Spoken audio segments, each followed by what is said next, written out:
এই জঙ্গলের ভিতরে এরকম একটি গাছ দেখতে পেয়েছি, যে আপনারা দেখলে আতঙ্ক হয়ে যাবেন। সেই গাছটা আপনাদেরকে দেখালাম। সো আমি নিজেও নার্ভাস এই জঙ্গলের পথে। সো আপনারা দেখতেই পারছেন গহীন জঙ্গলে এত বড় বড় গাছ। তো বন্ধুরা, আমি আসলেই নার্ভাস এরকম গাছ দেখে। আপনি অবশ্যই নার্ভাস হবেন এরকম গাছ দেখলে। আচ্ছা,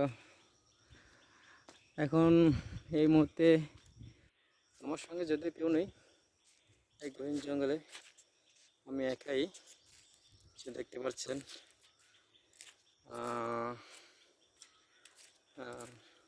তো ভালো থাকবেন সবাই।